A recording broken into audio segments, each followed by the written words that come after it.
Dr. Courtney Brown is a tenured professor at Emory University. Among other courses, he teaches an undergraduate course on science fiction and politics.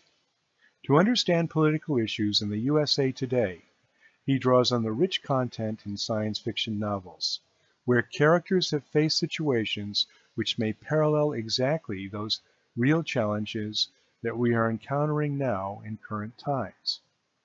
I have listened to the podcast recordings of several of his courses and stumbled across one which relates clearly to the present-day dilemma of ET disclosure. This discussion occurred in a course focused on the famous novel of Ursula Le Guin called The Left Hand of Darkness. In this excerpt, Dr. Brown discusses with his students the dilemma of how to announce to two very different planets the reality of an extraterrestrial presence.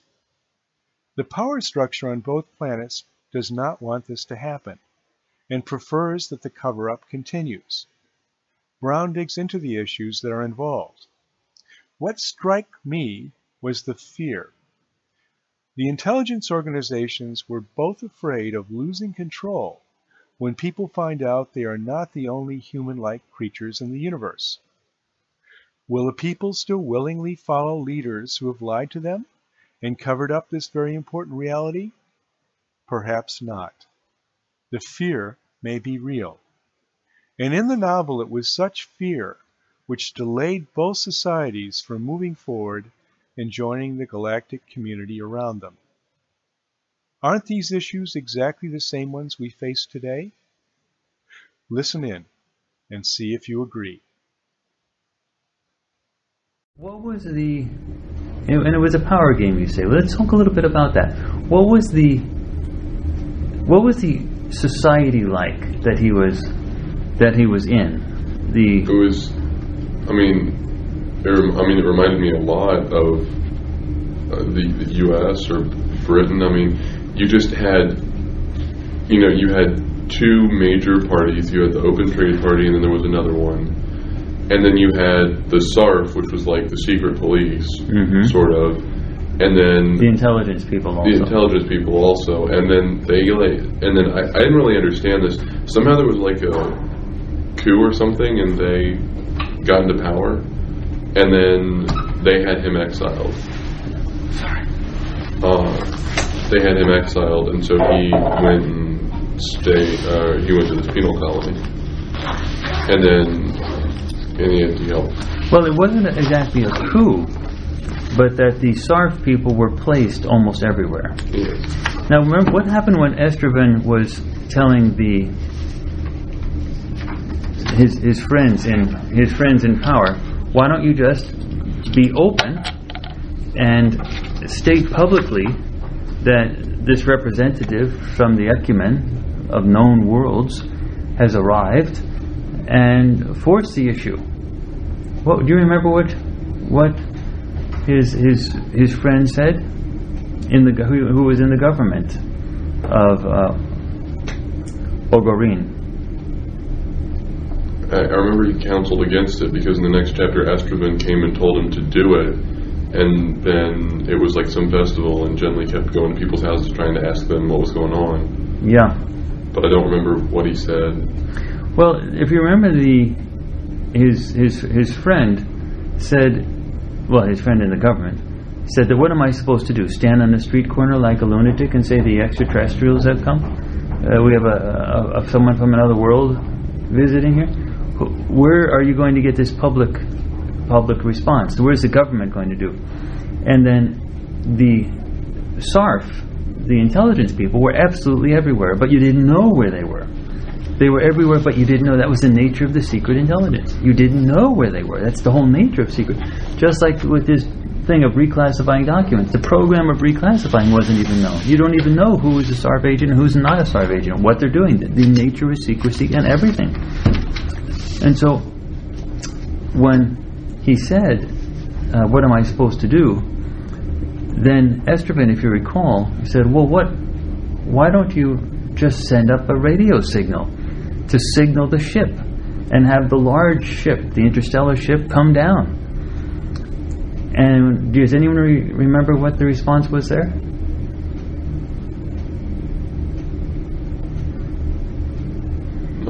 until there's some agreement in the government? There had to be some agreement, but he said, what would happen? He said, we would not know. We would be caught with our pants down because the SARF would control all of the communications. So even if we sent something up and they got a message back, the SARF would not report it. They would say that it was just jumbled stuff and we'd look like we were ridiculous and we'd be thrown out of power for being lunatics. Meaning the intelligence people would control the information that you have. And even if they did get valid information back, they wouldn't let you know that valid information. Now, ask yourself, what was the general nature of Ogarim? When Genli I first entered the society, what was the overall nature? What did he notice about it? What was his first reaction? He had left Kardish and he had gone into Ogarim. Of the city? Of the whole place. What did he notice about it? After he was recognized and he was brought in? It was more structured and more structured. He's like, this is a planet that could actually have the known worlds, come and help them out because they actually had some kind of economic stability or something. Yeah. And he's like, I wish I'd been here in the first place. He said, I wish I'd been here in the first place. It was like he arrived in civilization finally. These people he can deal with. He can understand these people. Exactly. What did it turn out? What did he learn from that society that he didn't know initially? How open was the society? Something that relates to these articles here. There was right when he got sent to the penal colony, I seem to remember him having like an internal monologue about how, he'd seen society in Ogarin on one level, and then all of a sudden he just realized that it wasn't really run on that level. It was sort of a show on that level, and that fundamentally it was run, by the SARF, and then now he's being shipped to this penal colony because he hadn't, played ball on the lower level. Well, actually, he did play ball on the other level. He was just being sent because, meaning, did he do anything wrong? No. Did he commandeer the radio stations and broadcast his presence or anything like that?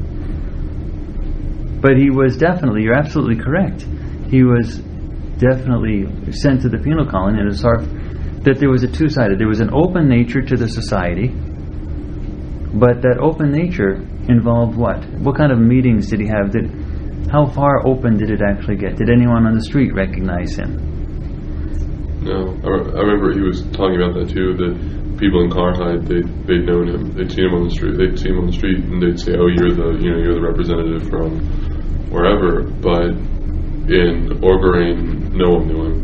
Yeah. So in Karhide, even though it was a relatively more primitive or less sophisticated society, they at least were talking about it openly. But in Ogarin, it was on the surface a more open type of society, more sophisticated. But the only thing he did was talk to the bigwigs. Nobody was open about it. So there was an appearance of openness as he negotiated with people. But the reality was, behind the scenes, everything was hidden.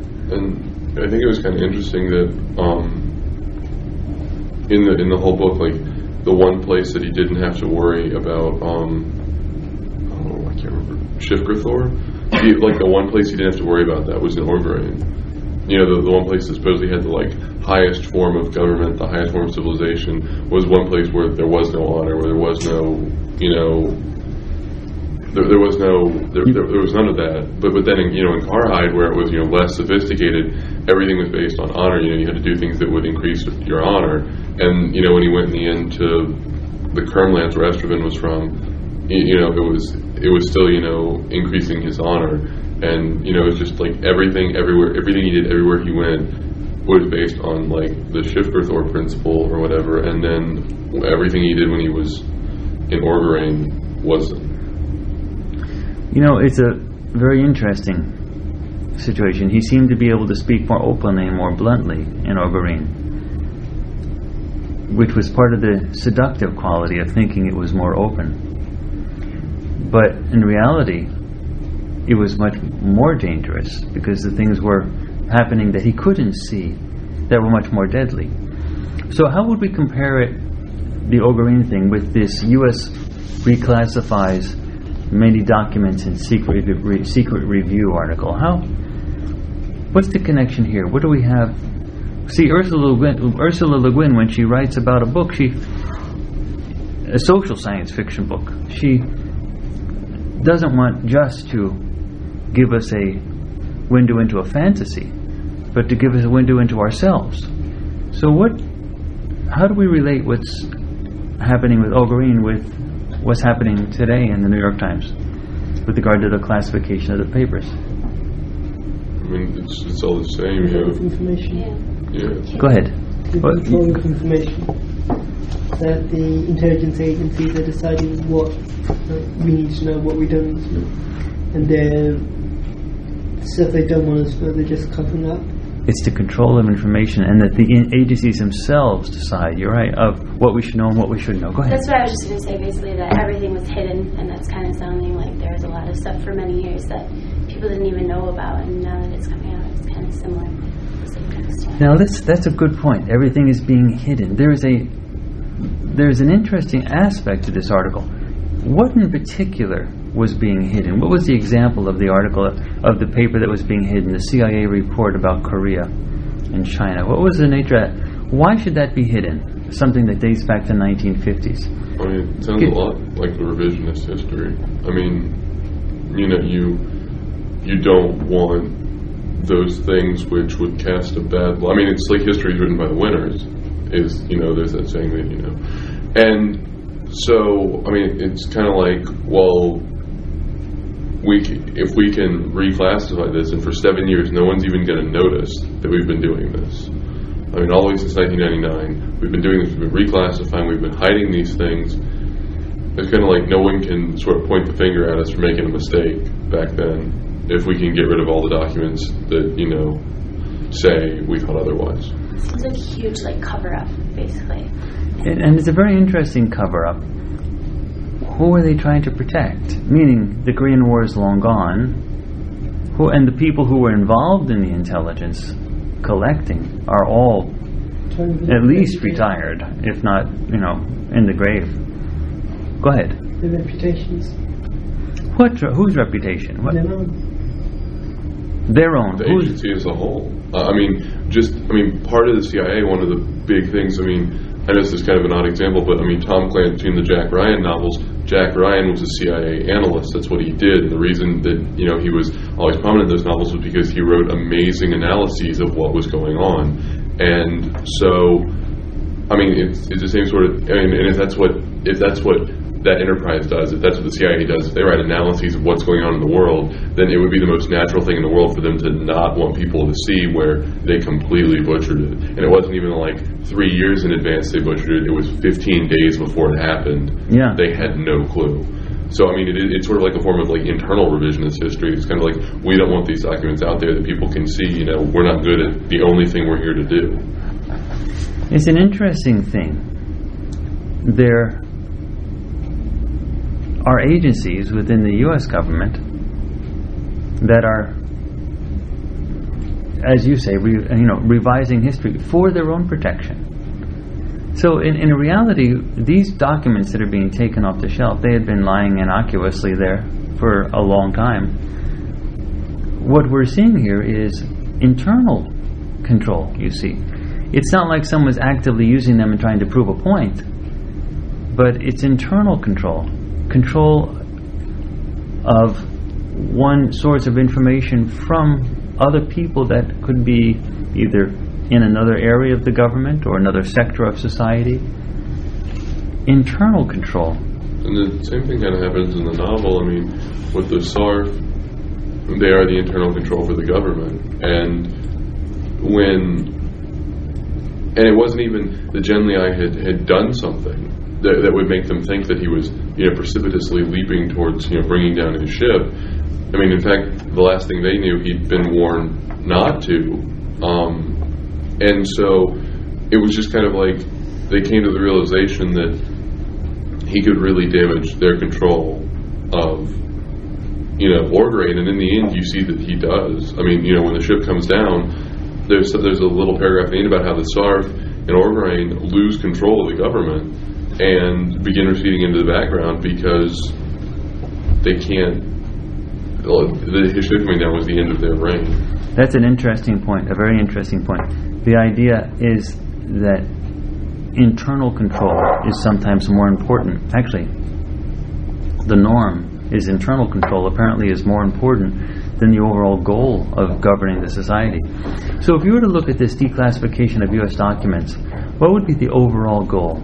To open up the society. That's why President Bill Clinton ordered the declassification in the first place, which is to open up the society, make it less of a secretive society, make it more of a public democratic type of orientation where information is the key to running a democracy, free access to information.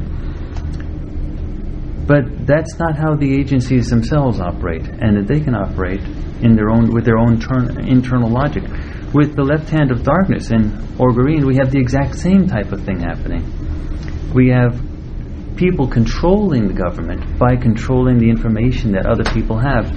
Now, what did Genli I really want to do? He wanted to bring an enlightenment to the planet, to the entire planet, to winter, to connect the entire planet up with the rest of the world, the rest of humankind. And you can think of that as one of the most altruistic ideas. I mean, the idea of, here you are on a planet, you're isolated, why don't you join the rest of humanity, which is out there, 80 plus some odd worlds. I mean, what's the big deal? But the internal control of agencies dominates even something as good, altruistic as that.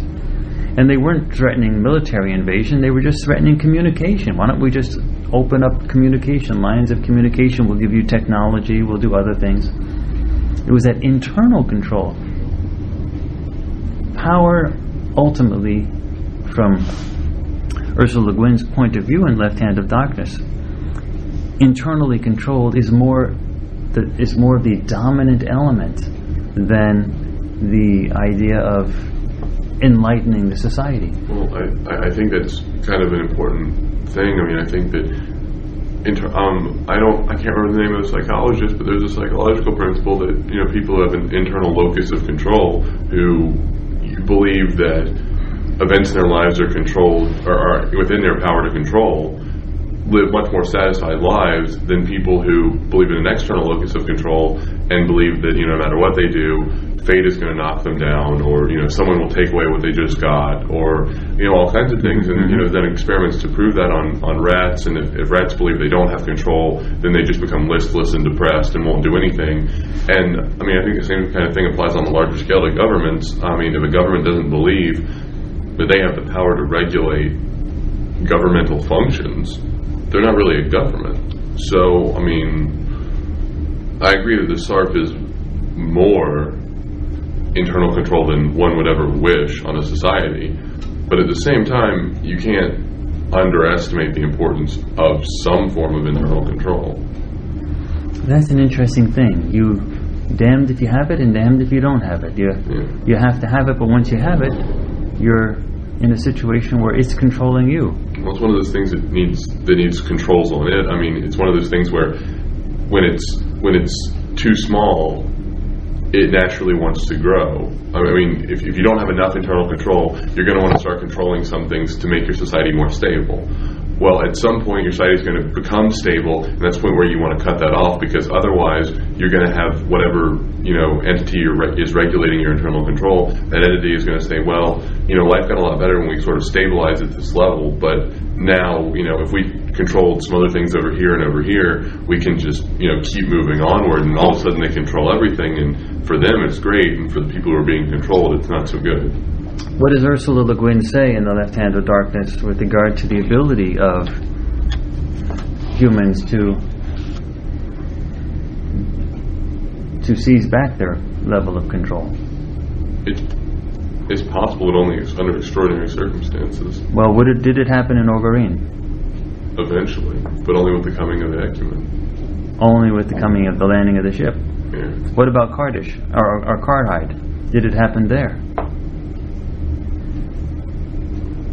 Did it happen naturally? Did anyone in the entire planet, from either side, say, this is good, I think it's a good idea, bring down the ship, let's enjoy this. No. No one did. What actually had to happen? Just think about it, and just think about it from a human perspective. Did anyone sort of just logically say, let us loosen our bonds of control over society and give up some level of power and change? Or actually not even give up some level of power. Nobody had to give up any power. The only thing they were asked to do was to... I'm sorry, go ahead. It's like what the King of Carhide said, that it's a threat to him because to him he's like the king of his land. The King of Carhide. Yeah. Except then if like the coming of the Acumen comes, his position becomes smaller, weaker, because suddenly he's one man who controls maybe a country, but there are people out there who control a world, or even more than one world. So in comparison to that, he feels like threatened. He feels a lot weaker than he did before. So he wants to try and keep that from happening, just so he can keep the feeling of dominance for himself. He wanted to keep that from happening in order to keep control for himself. Now, let me ask you a question. When he finally did say, okay, bring the ship, let's see the ship, bring the ship down, what was actually, how did he do it? Under what circumstances did he do it? Did he openly say, let's bring the ship down? Did he make a decision? What was Esteban's advice to Genlei when he said, now that we're here, get to the radio station and do this. Do not wait. Do not wait for someone to say it's okay. Do not... He wasn't going to get the go-ahead if he hadn't just been proactive and done it himself. Go ahead. I mean, it wasn't that place that was going to just change and say, hey, sure, why not? I mean... It wasn't going to happen. Ezra knew that. He knew they would have to just take kind of measures into their own hands if they wanted to make this change happen. So, in a very real sense, even in Carhide, it wasn't going to happen. No. And what was the only reason, once it was forced upon them, meaning the external events had to be set up such that it was forced upon them. Once it was forced upon him, why was the king of Carhide more likely to go along with it once it was forced upon him? Because he couldn't do anything about it. I mean, fundamentally, if he had rejected the acumen, then someone else would have. It was kind of one of those things where to maintain your power, it had already been forced on him, so he could either take it with good grace and save face, or it was going to be really ugly. Well, let's look at this one thing. That's good. He could take it with good grace, but was that all that was going on? Let's go to page 294. I think this is in the last chapter. Chapter 20, A Fool's Errand. When the king was saying about Esteban's counsel, well, it was not wrong. At any rate, they'll land here. We shall be the first. And they're all like you, all perverts, always in Kemmer. A queer lot to vie for the honor of receiving. Tell Lord Gorchern, the chamberlain, how they expect to be received. So see to it that there's no offense or omission. They'll be lodged in the palace, wherever you think suitable. I wish to show them honor. You've done me a couple of good turns, Mr. I. Made liars of the commensals, and then fools, and presently allies, my lord. I know, the king said shrilly, but Carhide first! Carhide first! What's going on there? What's still going on in the mentality? Since this is going to happen, one way or the other, then it's best, the king believes it's best if he gets like the first foot in there. If he's the first person who gets the ability to do this. Because at least that gives him some level of superiority over the rest of the planet. Control, superiority. He has some level of control over someone else. So what was the couple of good turns Mr. I did? Bringing the ship down. Pardon me? Giving the king the opportunity to get supremacy, like making fools out of people. Well, also here, Mr. I made liars of the commensals and then fools. The commensals are the people who are governing. All right. Well, yeah. and so completely unintentionally, I mean, when Estraven had rescued him, the Orgrind said he died, and so, I mean, he turned him into liars right then when Estraven, wandered across the border with Mr. I, and then he made them fools because, they had him in their hands. I mean, the key to, the king sees that now he has no choice but to accept the ship, but man, Karhide is going to be the first there. They're going to be the first with the acumen. They're going to be, very prominent on this planet. Everyone's going to have to ally themselves with them. And he says, you've made fools of them. They had you in their grasp, and now we have you, and you're going to bring your ship here. Don't you see? That's exactly right. But don't you see what this all ultimately turns down to? How are they still thinking? How is the king still thinking? What was the thinking before this? I have control. I am keeping what I've got. Whether there's, the acumen of worlds out there or whatever. This is my kingdom on winter. And my enemy is Ogarine. And now what's he saying? He's saying, now that it's being forced on him, the very first thought is, what advantage is it to me? There is an advantage to Karhide first, and you also hurt my enemies. It's still local control. It's still thinking locally. So the Ecumen may be saying, Jen the Eye may be saying, my master is mankind, all of humankind whom I serve. But the leadership of Karhide is still saying, local is what counts. Local is what counts. It reminds me a lot of, did you see Star Trek First Contact? Yeah, of course. Well, there's this scene where, the Borg are taking over the Enterprise, and Captain Picard, and there's that woman that they brought back from planet Earth from, back in the day when they were just starting warp drive, and they're walking through, and he's showing her the planet through a portal, and she says, how much did this ship cost? And he says, in the 21st century, people don't, we don't use money. And she says, well, then what faction are you with? And he says, well, we don't have factions.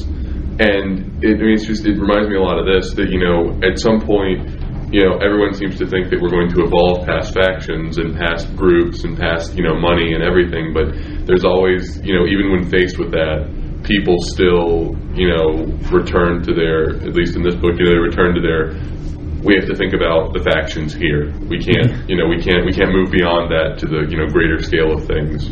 Interesting. By the way, the Founding Fathers thought globally first. The Founding Fathers, American Founding Fathers, we're talking, Adams, Jefferson, we're talking Hamilton, Benjamin Franklin, the works. They all said, well, look, we want consensus. We want consensus. Well, the government will start up only when all 13 states agree to it. And the idea of factions, Madison's Federalist 10 very strongly argued that this government will be in the absence of factions. We will not have factions. But those very same people, once they got into power, within a few years, started to divide up and have factions. So factions seems to be the normal tendency of human affairs. Even when among our own founding fathers in this country decided to create a government that would not have factions, that's what they got. By their own actions, they got factions. And the thing is, just people have fundamental differences. Asking for a government without factions is like asking two people to be the same person. You're asking people to not have differences. Now, let's take this faction issue a little farther. What happens when you have a very large government and the factions are no longer just legislative factions? Don't we now have a SARF faction, and indeed, what we see here, an intelligence community faction, fighting for their local control? You see, this article here in the New York Times about the reclassification of documents, the only thing that those documents dating back to the 1950s are saying is that there was incompetence in the intelligence community. That threatens only one group, the intelligence community. So they're protecting their faction. And what we're getting from Ursula Le Guin is that there's a natural tendency for people to think locally. And locally means the intelligence community defending itself. SARF, not defending Ogarine, but SARF defending itself. And what we get from the New York Times is the U.S. intelligence community not defending the United States, but defending itself. It all breaks down to locality, local factions defending themselves. And what she's saying here, when we're looking at this androgynous species of humans, and this androgynous collection of humans on this other planet, she's trying to get us out of our own box so we can see them, and from the perspective of looking at them afresh, turn back and see ourselves. It's not these androgynous people in the planet of winter that